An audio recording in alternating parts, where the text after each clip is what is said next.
Trump guilty on all counts in New York criminal trial.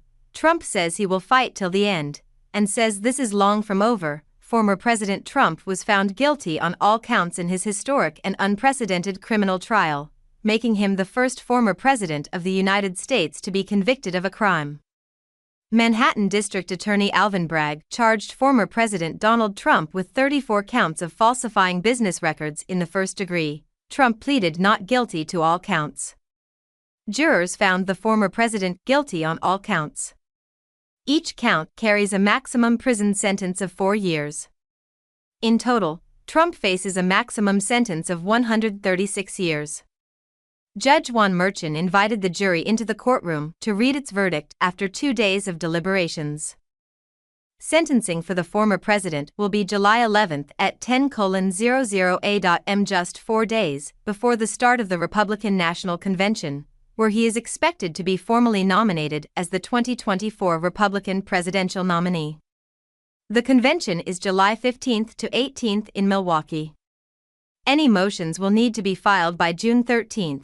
The conviction does not bar Trump from running for president.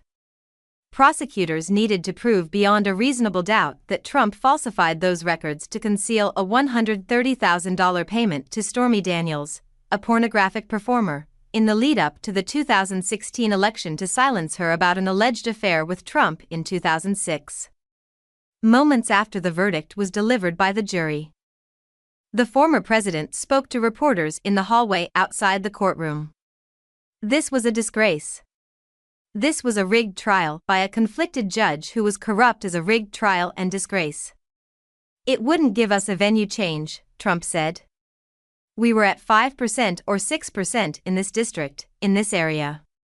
This was a rigged, disgraceful trial. Trump said the real verdict is going to be November 5 by the people.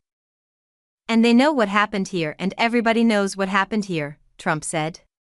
You have a Soros-backed DA and the whole thing, he added. We didn't do anything wrong.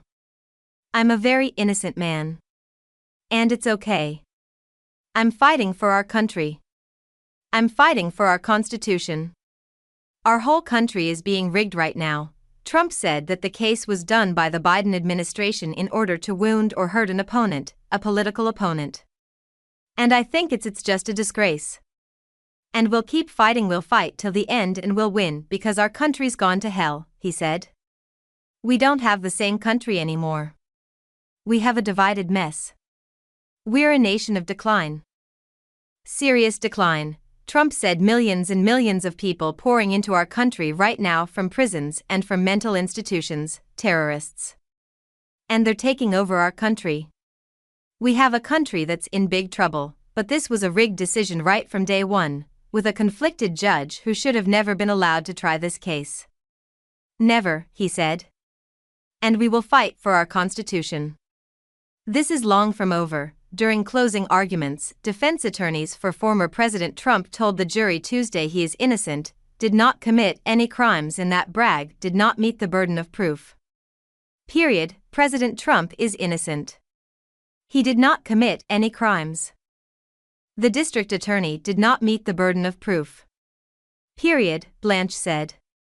Blanche added that the case is simple and it is not a guilty verdict. This case is about documents, it is a paper case, Blanche said. This case is not about an encounter with Stormy Daniels 18 years ago. It is not even about a non-disclosure agreement signed 8 years ago. Blanche said the charges are about whether Trump had anything to do with payments to his ex-attorney, Michael Cohen, on his personal accounting ledger. The answer? The bookings were accurate and there was no intent to defraud and there was no conspiracy to influence the 2016 election, Blanche said. The proof doesn't add up. Blanche told the jury they cannot convict Trump based on Cohen's testimony, recalling how Trump's ex-attorney took the stand and then lied. The records are not false and there was no intent to defraud, he said. Blanche said not one single invoice was sent to Trump directly and that Cohen billed Trump for services rendered. He also told the jury Cohen rendered services as Trump's personal attorney in 2017.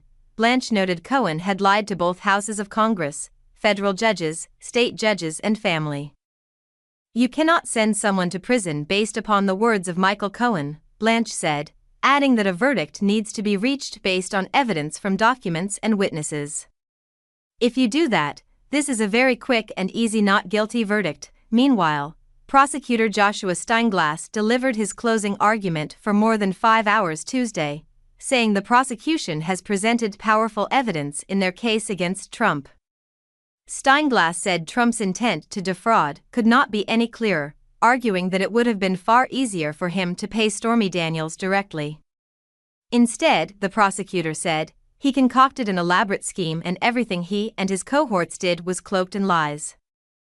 The name of the game was concealment, and all roads lead inescapably to the man who benefited the most, the defendant, former President Donald Trump, Steinglass said. Steinglass defended the prosecution's use of Michael Cohen as a witness, telling the jury, "I'm not asking you to feel bad for Michael Cohen. He made his bed, but you can hardly blame him for making money from the one thing he has left, which is his knowledge of the inner workings of the Trump Organization," he said. "We didn't choose Michael Cohen to be our witness.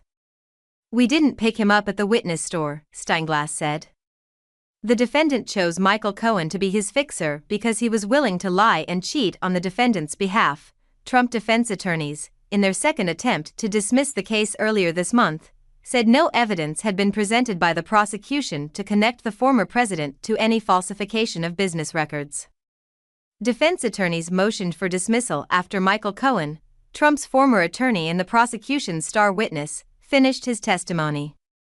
He testified that he personally made the $130,000 payment to Daniels using a home equity line of credit in an effort to conceal the payment from his wife.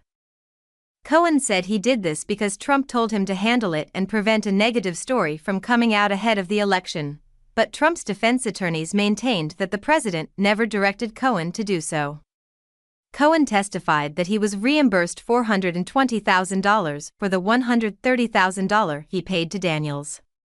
Cohen said former Trump Organization CFO Allen Weisselberg suggested he gross up the payments and that Trump knew the details of the reimbursement.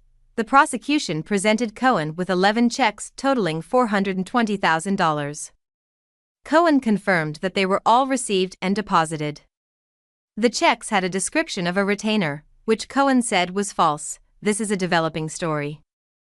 Please check back for updates. Feel free to leave a comment below. Thank you for following. Don't forget to subscribe to the channel to stay updated with hot news every day.